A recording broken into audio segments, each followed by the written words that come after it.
Je m'adresse au public et je lui dis ceci. Depuis le début, c'est moi qui dis la vérité. C'est l'inquiétude d'une petite dame. Une petite dame flanquée d'un drôle de couvre-chef qui nous a mis la puce à l'oreille. J'espère que ça durera. Car 24 heures à peine après une mobilisation sans précédent, elle avait l'air dubitative.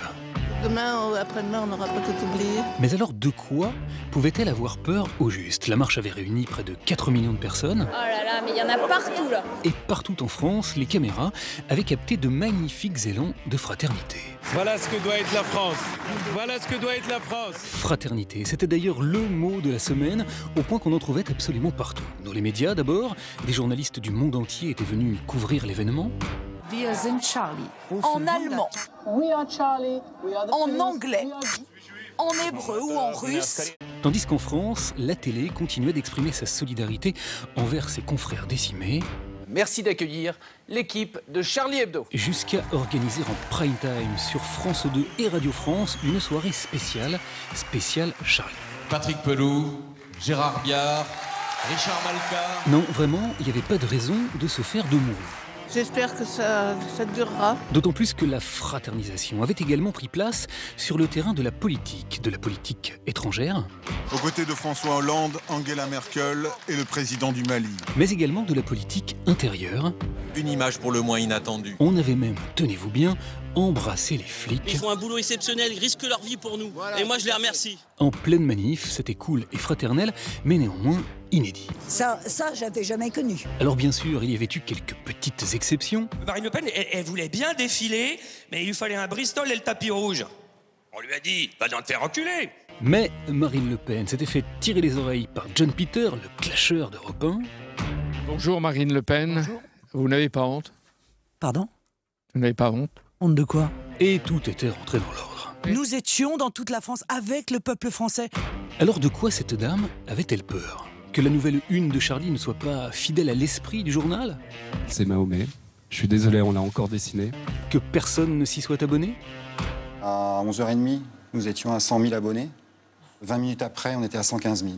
Ou que personne ne l'achète? Un seul exemplaire par personne, s'il vous plaît. Impossible. Les 5 millions d'exemplaires se sont vendus comme des petits pains. Désolée, mais il n'y a plus de Charlie Hebdo. Certes, ils n'ont pas toujours été achetés uniquement par solidarité ou par passion pour le contenu. C'est comme un bijou. Et oui, on a parfois éprouvé un peu de malaise devant ces scènes d'hystérie collective qu'on croyait réservées aux soldes ou au délire consumériste. Ben oui, mais madame, tout le monde en veut, donc là, tant pis. Mais peu importe, l'élan, le souffle fraternel était bien là, palpable, et c'était extrêmement réjouissant. C'est un acte citoyen, c'était très important de l'avoir ce matin. Bref, on s'apprêtait à ranger cette dame, sa casquette et ses craintes dans la catégorie des Cassandres. J'espère que ça durera. Lorsque le contenu de certains réseaux sociaux nous est tombé sur le paletot. Je suis là pour vous parler de l'attaque Charlie Hebdo.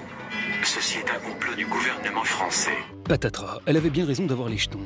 Théorie du complot, délire paranoïaques en tout genre. Le tracé de la manif reprendrait les contours de la frontière israélienne. Les réseaux sociaux, les cafés du commerce 2.0, ces étranges médias qui n'ont ni ligne éditoriale ni responsable de la publication ont distillé leurs abominations. Je me sens Charlie Koulibaly. Qui, nous dit-on, aurait influencé nos rejetons. Les médias, ils manipulent beaucoup.